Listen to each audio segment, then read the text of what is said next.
Dobrý den, mé jméno je Barbora Kortusová a jsem studentkou gymnázia Jana Valeriána Jirsíka v Českých Budějovicích. Ráda bych vám představila téma své práce interaktivní způsoby výuky německého jazyka.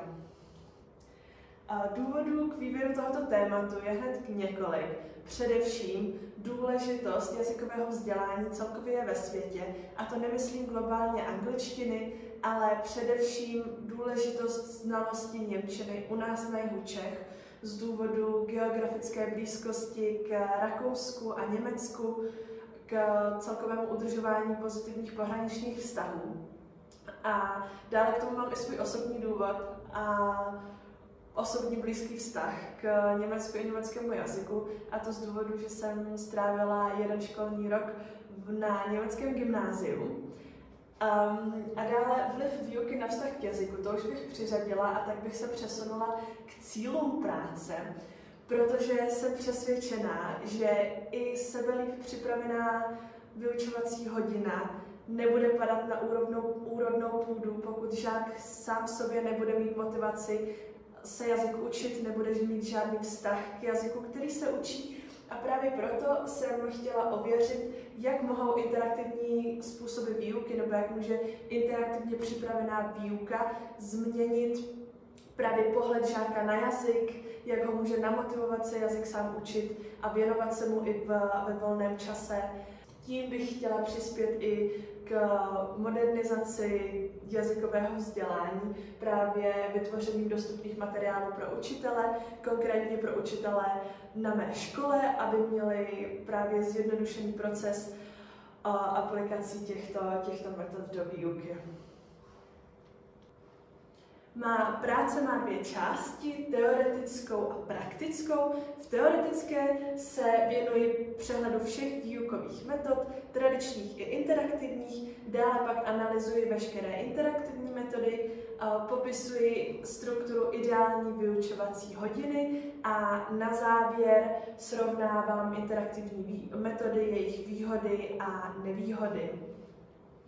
Má praktická část je rozšířenější a tvoří 3 fáze. V první fáze bylo vytvoření vyučovacích materiálů a pomůcek, druhá fáze bylo následné jejich použití a aplikace v konkrétních třídách a třetí fáze bylo analýza výsledků, zpětná vazba a rozšíření daných materiálů. Dále bych vám teď ráda popsala všechny 3 fáze a více je rozebrala. První fáze byla tedy tvorba učebních materiálů, a to jsem tvořila tedy materiály k písním a následně k interaktivním hrám.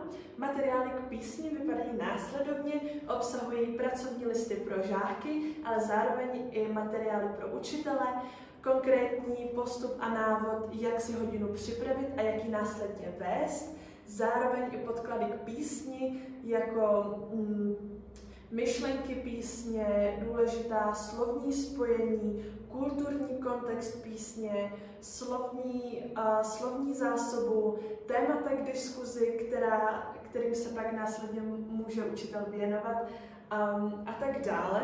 Zároveň ke každé písni je připojeno i gramatické cvičení, gramatické listy. A druhým výukovým materiálem byly právě interaktivní hry, a to hra Guess Who a Time's Up. Obě dvě tyhle hry mají podobné materiály k sobě, a to je přesný návod a postup pro učitele, jak hodinu připravit a vést, srozumitelné pravidla hry, a to zároveň i s adaptací různou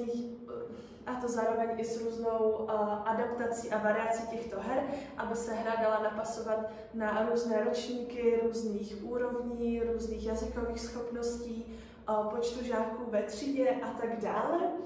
A jelikož každá hra potřebuje i své vlastní materiály nebo typy na materiály, jako jsou seznamy slovíček nebo typy na osobnostmi, se kterými hrát, tak ty jsou také v dokumentech přeložené, aby to učitelé měli co nejjednodušší.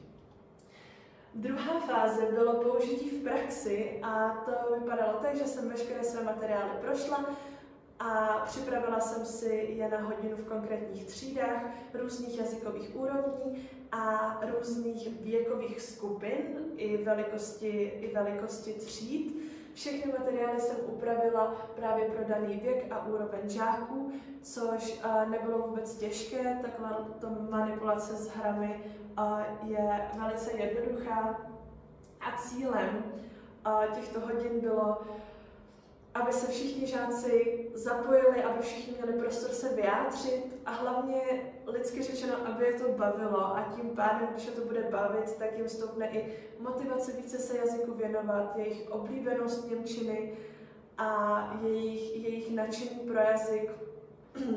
Zároveň jsem si ale přála, aby jsem stihla i probrat určitá gramatická spojení i určitou gramatiku a nová slovíčka v hodině, aby si to právě v určitém kontextu i dali dohromady a měli v podstatě i pokryté už i základy.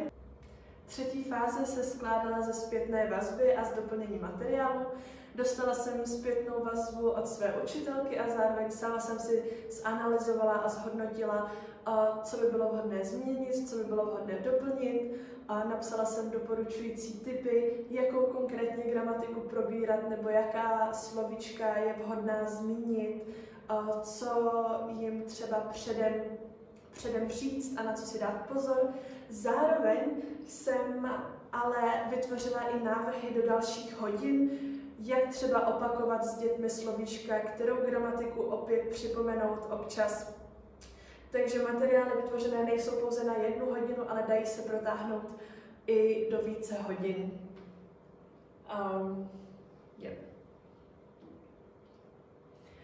Dále bych se přesunula už finálně k výsledku práce.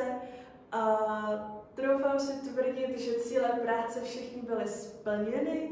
Žáci se aktivně zapojovali do výuky, i když se to ze začátku úplně nezdálo, ale později, když jsem byla jistá, že jsme vytvořili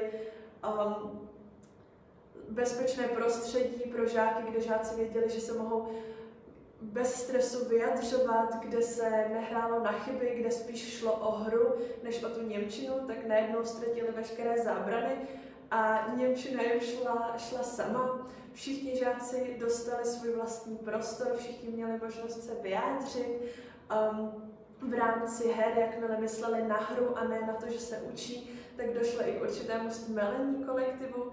A i pro mě bylo důležité, že jsem stihla probrat i určitý kulturní kontext, přiblížila jim určité německé zpěváky nebo osobnosti, aby získali zase jiný dojem z toho jazyka i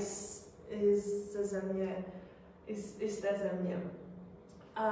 Zároveň mám velkou radost z toho, že jsem opravdu v každé hodině stihla i spontánně probrat gramatiku, a to v takovém kontextu, kdy jim byla nenásilně přidána a na téma, které jsme zrovna probírali. Naučili se i spoustu nové slovní zásoby, kterou doufám, že už snad nikdy nezapomenou. A hlavně teď mají učitelé přístup k kvalitním a ověřeným materiálům, které mohou kdykoliv dostupně v hodinách využít a které jsou ověřené a mají určité výsledky.